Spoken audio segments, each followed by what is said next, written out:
Hello दोस्तों, मैं प्रशांत आप सभी का अपने YouTube चैनल इक्विटी कम्युनिटी में स्वागत करता हूं। तो आप में से बहुत सारे लोग ऑप्शंस में ट्रेडिंग तो करते होंगे, लेकिन अगर मैं आपसे पूछूं कि ऑप्शंस ट्रेडिंग का one of the most important factor है ग्रिक्स, जिसमें आता है delta, gamma, vega, theta and rho. तो अगर आप ऑप्शंस ट्रेडिंग करते हैं तो आप में से कितने लोग ग्रिक्स का इस्तेमाल करते हैं या फिर ग्रिक्स का हेल्प लेते हैं? मैं दावे के साथ बोल सकता हूं कि लगभग 99% लोग ग्रिक्स का इस्तेमाल नहीं करते हैं। इसलिए मोस्टली जो ऑप्शंस ट्रेडर होते हैं वो लॉस में चले जाते हैं। ऑप्शंस ट्रेडिंग से अगर आपको प्रॉफिट बनाना है तो ग्रिक्स का आपको इस्तेमाल करना होगा, क्योंकि हमें जो नेक्ड आई से दिखता है उसमें बहुत ज़्यादा फर्क होता है। और अगर आप इस वीडियो में लास्ट तक बने रहेंगे तो आपको समझ में आ जाएगा कि हमने जो ट्रेड लिया है वो मैक्सिमम ट्रेड लॉस में क्यों जाता है। क्योंकि हम यहाँ से ना ही सही तरीके से टारगेट आइडेंटिफाई करते हैं, ना ही सही तरीके से स्टॉप लॉस आइडेंटिफाई करते हैं, ना ही सही तरीके से एंट्री पॉइंट आइडेंटिफाई करते हैं। और अगर आप सब कुछ गलत करोगे तो मार्केट आपको पनिश तो करेगा ही, आपको लॉस तो देगा ही। तो इन सारे वीडियो में आपको बताऊंगा कि कैसे आप ग्रिक की मदद से अपने ऑप्शंस ट्रेडिंग को प्रॉफिटेबल बना सकते हैं, कैसे प्रॉफिट बना सकते हैं, ये आपको ये वीडियो देखने के बाद समझ में आ जाएगा। और ग्रिक्स का नाम सुनते ही लोग सोचते हैं कॉम्प्लिकेटेड टॉपिक है, इसको हमें छोड़ देना। मैं आपको यहाँ पे सिंपल लैंग्वेज में, आसान भाषा में बताऊंगा और सारा कुछ स्टेप बाय स्टेप बताऊंगा, जिससे आपको समझने में कोई प्रॉब्लम नहीं होगी। बस आपको इस वीडियो में लास्ट तक बने रहना। और वीडियो पसंद आता है तो लाइक करके मोटिवेट जरूर कीजिएगा, और पहली बार आए तो चैनल को सब्सक्राइब भी जरूर कीजिएगा। तो चलिए हम यहाँ पे ग्रिक्स की मदद से ऑप्शंस ट्रेडिंग सीखते हैं, वो भी सिंपल लैंग्वेज में, आसान भाषा में। अब यहाँ पे हम लाइव ऑप्शन चेन पे आ गए। देख सकते हैं मार्केट आपका अपडेट हो रहा है, लाइव चल रहा है। अब यहाँ पे मैं आपको बताता हूँ कि ग्रिक्स का इंपॉर्टेंस क्या है। देखिए यहाँ पे हमें ग्रिक्स देखने को मिल रहा क्या है, गामा है, वेगा है, थीटा है, डेल्टा है। ये 4 इंपॉर्टेंट ग्रिक्स होते हैं। और ग्रिक्स आपको कॉल साइड भी देखने को मिलेगा और पुट साइड की तरफ भी देखने को मिलेगा। दोनों आपका अलग अलग डेटा को रिप्रेजेंट करता है। यानी कॉल पुट के लिए एक ग्रिक्स नहीं होता, कॉल के लिए अलग होता है और पुट के लिए अलग होता है। तो यहाँ पे हमने 4 ग्रिक्स देख लिया। ये चारों इंपॉर्टेंट है, ऐसा नहीं है कि कोई भी इंपॉर्टेंट नहीं है, लेकिन इन चारों में से 2 सबसे ज्यादा मोस्ट इंपॉर्टेंट है। वो कौन कौन सा है? वो है आपका एक थीटा एंड डेल्टा। और यहाँ पे हम जो मदद लेंगे, इन्हीं की मदद लेंगे, आपका डेल्टा और थीटा की मदद से यहां पे हम क्या करेंगे, अपने ऑप्शंस ट्रेडिंग को प्रॉफिटेबल बनाने की कोशिश करेंगे। और इसका बहुत ही ज्यादा इंपॉर्टेंस रहता है ऑप्शंस ट्रेडिंग में। इसके बिना ऑप्शंस ट्रेडिंग मुश्किल होगा, और ये वीडियो देखने के बाद आपको समझ में आ जाएगा। और ऑप्शंस ट्रेडिंग जब हम करते हैं तो हमें क्या चाहिए, हमें क्या बाई करना है वो हमें चाहिए होगा, व्हाट टू बाई, वो हमें ये बताएगा। और हमारा एसएल क्या होगा, टारगेट क्या होगा, वो ये सारा का सारा इंफॉर्मेशन हमें यहीं से मिलेगा। तो सबसे पहले डेल्टा हमें बताएगा कि क्या बाई करना है, फिर हम डेल्टा और थीटा दोनों की मदद से क्या फाइंड करेंगे, यहां पे स्टॉप लॉस और टारगेट फाइंड कर लेंगे। तो बस आपको मार्केट में क्या चाहिए, कहां पे हमें एंट्री लेना है, कहां पे बाई करना, स्टॉप लॉस क्या होगा, टारगेट क्या होगा, बस यही चीज चाहिए होगा। ये चीज अगर हमें डेल्टा दे देता है या फिर थीटा दे देता है या फिर ग्रिक्स की मदद से मिल जाता है तो वो और ज्यादा इंफॉर्मेशन होता है, क्योंकि ग्रिक्स सिर्फ और सिर्फ बना है ऑप्शंस ट्रेडिंग के लिए ही। फ्यूचर्स ट्रेडिंग में भी आपका ग्रिक्स का कोई काम नहीं है। तो ऑप्शंस ट्रेडिंग के लिए जो चीज बना है स्पेशली, अगर आप उसी चीज को इग्नोर करके ऑप्शंस ट्रेडिंग करते हो तो क्या उससे प्रॉफिटेबल ट्रेड बना सकते हो? नहीं बना सकते हो, मुश्किल है। तो चलिए इसको हम थोड़ा डिटेल से सीखते हैं। इस पे ट्रेड लेने से पहले इसके बेसिस पे कैसे हम टारगेट स्टॉप लॉस सेट करेंगे वो हम सीखेंगे, लेकिन उससे पहले थोड़ा सा डेल्टा और थीटा के बारे में बेसिक इंफॉर्मेशन गैदर कर लेते हैं। और मैं आपको बता देना चाहूंगा कि इसके ऊपर हमने डिटेल वीडियो ऑलरेडी बना रखा है, उसका लिंक आपको इस वीडियो के डिस्क्रिप्शन में मिल जाएगा, नहीं तो आप आई बटन पे भी क्लिक करके देख सकते हैं। तो यहाँ पे सबसे पहले हम डेल्टा को समझते हैं। डेल्टा को हम आसान भाषा में समझते हैं, आपको डेफिनेशन में लिखा होगा लेकिन उसके पीछे नहीं जाना, मैं आपको सिंपल लैंग्वेज बताता हूं कि डेल्टा होता क्या है। यहां पे हम स्पॉट प्राइस की बात कर ले, स्पॉट प्राइस है लगभग आपका 18,593। हम इसको राउंड फिगर में ले लेते हैं 18,600। स्पॉट प्राइस हमारे लिए जरूरी है इन सब का कैलकुलेशंस करने के लिए। अब डेल्टा हमें क्या बताता है कि स्पॉट में अगर एक पॉइंट का मोमेंटम होगा तो जो हम पार्टिकुलर स्ट्राइक प्राइस की बात करें या जो हम पार्टिकुलर स्ट्राइक प्राइस बाय करने जा रहे हैं या हमने बाय ऑलरेडी कर रखा है, उसमें कितना पॉइंट का मोमेंटम होगा वो हमें कौन बताएगा, वो हमें बताएगा डेल्टा। फॉर एग्जांपल अगर हम यहाँ पे 18,600 के स्ट्राइक प्राइस को उठाते हैं और इसके अगर हम कॉल ऑप्शंस को बाय करते हैं, तो अगर स्पॉट में प्राइस आपका 18,600 से 700 चला गया, यानी 100 पॉइंट का मोमेंटम दिखा दिया, तो इस पर्टिकुलर स्ट्राइक प्राइस का कॉल ऑप्शंस में कितना पॉइंट का मोमेंटम होगा? 100 पॉइंट का मोमेंटम तो होगा नहीं, क्योंकि वो स्पॉट में आया। ऑप्शंस में कितना मोमेंटम होगा वो हमें नहीं पता होता, हम अनुमान लगाते हैं, लेकिन वो हमें कौन बताएगा? डेल्टा बताएगा। डेल्टा कितना है? 0.57। तो हमें ऑन एन एवरेज अगर इसमें 100 पॉइंट का मोमेंटम आता है तो यहां पे हमें 57 पॉइंट का मोमेंटम देखने को मिलेगा। कब देखने को मिलेगा? अगर जितने भी फैक्टर हैं वो सारे के सारे स्टैटिक होंगे। यहां पे एक और चीज आपको समझ के चलना है कि जितने अदर फैक्टर हैं वो सारे के सारे स्टैटिक होंगे, और हम इसको स्टैटिक मान के ही चलते हैं। अगर स्टैटिक नहीं भी रहता है फिर भी ज्यादा कोई फर्क नहीं पड़ेगा, 2-4 पॉइंट आगे पीछे का फर्क पड़ता है, वो हम ऑलरेडी इतना पॉइंट का हम कंसिडरेशन लेके चल लेंगे। तो अगर यहाँ पे 100 पॉइंट का मोमेंटम आएगा तो यहाँ पे 57 पॉइंट का मोमेंटम आएगा। और अगर हम ऐसे ही 18,700 के स्ट्राइक प्राइस को सिलेक्ट करते हैं और प्राइस अगर आपका 18,600 से 700 गया तो यहाँ पे हमें 18,700 के कॉल ऑप्शंस में कितना पॉइंट का मोमेंटम मिलेगा? डेल्टा कितना है? 33। दैट मीन्स यहाँ पे हमें 33 पॉइंट का मोमेंटम देखने को मिलेगा, यानी ये जिस भी स्ट्राइक प्राइस पे प्रीमियम होगा 33 पॉइंट और ऊपर साइड की तरफ जाएगा। ऐसे ही आप पुट साइड की तरफ देख सकते हो। यहाँ पे अगर आप 18,700 के पुट ऑप्शंस को बाई करते हो तो इसका डेल्टा कितना है? 0.67 है।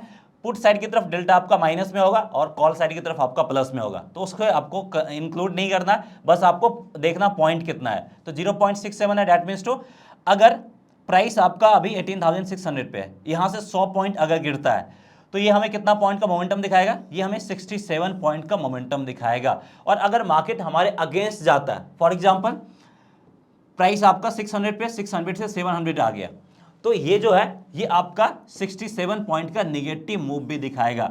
यानी अगर मार्केट आपके अगेंस्ट गया तो ये इतना गिरेगा भी, और आपके फेवर में गया तो इतना ज्यादा अपसाइड भी जाएगा। तो आप इस तरीके से देख सकते हैं कि डेल्टा में मोमेंटम कितना होगा विथ रिस्पेक्ट टू स्पॉट, क्योंकि आपका स्पॉट के बेसिस पे आप यहां पे फाइंड कर सकते हैं, क्योंकि ये सारा आपका डेरिवेटिव्स है। सो उम्मीद करते हैं कि डेल्टा कॉन्सेप्ट आपको समझ में आ गया होगा। कितना आसान था, कोई डिफिकल्टी नहीं था यहाँ पे अब हम थीटा के ऊपर बात करते हैं। थीटा को अगर आपको सिंपल शब्दों में समझना है तो थीटा होता क्या है? थीटा आपका होता है टाइम वैल्यू। अब टाइम वैल्यू के ऊपर हमने ऑलरेडी बात कर लिया, टाइम वैल्यू, इंट्रिंसिक वैल्यू। छोटा सा मैं आपको ओवरव्यू दे देता हूँ। यहाँ पे देख सकते हैं हर एक स्ट्राइक प्राइस का आपका प्रीमियम देखने को मिलेगा, ये आपका प्रीमियम है। अब प्रीमियम दो चीज से मिलकर बनता है। ऑप्शंस में अगर हम प्रीमियम की बात करें तो प्रीमियम आपका रहता है, सबसे पहला उसमें रहता है आपका टाइम वैल्यू, और दूसरा रहता है आपका इंट्रिंसिक वैल्यू। और अगर हम यहाँ पे बात करें तो इंट्रिंसिक वैल्यू सिर्फ और सिर्फ हमें आईटीएम में ही देखने को मिलता है, और टाइम वैल्यू ओटीएम और एटीएम में सिर्फ और सिर्फ आपको यही टाइम वैल्यू देखने को मिलेगा, इसमें इंट्रिंसिक वैल्यू नहीं रहता है। तो इसलिए ओटीएम और एटीएम बाइंग करने को लोग प्रेफर नहीं करते, क्योंकि इंट्रिंसिक वैल्यू यानी उसका कोई रियल वैल्यू नहीं होता है, और अगर इसी पर्टिकुलर लेवल पे एक्सपायरी देता है तो उसका वैल्यू 0 हो जाएगा। तो टाइम वैल्यू तो ज़्यादा रहता है, लेकिन थीटा हमें क्या रिप्रेजेंट करता है कि आज के दिन कितना जो टाइम वैल्यू है वो डीके करेगा, वो यहां पे ये रिप्रेजेंट करता है। यानी इंट्राडे में कितना टाइम डीके हमें देखने को मिलेगा, वो कौन रिप्रेजेंट करता है? वो रिप्रेजेंट करता है थीटा। तो जब भी हम अपना टारगेट प्राइस सेट करते हैं तो क्या करना होगा? थीटा हमें माइनस करना होगा टारगेट में से, ऑप्शंस के टारगेट में से जो भी थीटा है वो हमें माइनस करना होगा। और अगर हम स्टॉप लॉस सेट करते हैं तो स्टॉप लॉस में हमें क्या करना होगा? थीटा हमें ऐड करना होगा। ये आपका रियल स्टॉप लॉस और टारगेट बनेगा, और लोग यहीं पे गलती कर देते हैं। तो आपने देखा होगा कई बार क्या होता है, मार्केट आपके एसएल को हिट कर देता है और उसके बाद ऊपर जाके आपके टारगेट को हिट करता है। एसएल इसलिए हिट करता है क्योंकि आपने प्रॉपर स्टॉप लॉस सेट नहीं किया, उसमें थीटा को इंक्लूड नहीं किया है। वहीं अगर आपको टाइम वैल्यू को और ज्यादा तरीके से समझना है तो देख सकते हैं आपका एक्सपायरी का टाइम आता है तो टाइम डिके काफी फास्ट हो जाता है, यानी फास्ट से टाइम डिके शुरू हो जाता है, और जब एक्सपायरी दूर रहता है तो टाइम डिके बहुत कम होता है। तो इसलिए अगर आपको टाइम डिके से बचना होता है तो क्या करना होता है? जिसका एक्सपायरी में टाइम है वो वाला ऑप्शंस आप बाइंग करना प्रेफर कीजिए, जिसमें आपको टाइम डिके कम देखने को मिलेगा, टाइम डिके आप में ज़्यादा रोल प्ले नहीं करेगा। तो यहाँ पे अब हम देखते हैं कि हम कैसे इसके बेसिस पे क्या बाई करना है वो हमें फाइंड करना है। एसएल क्या होगा, टारगेट क्या होगा, ये सारा का सारा हमें कौन बताएगा?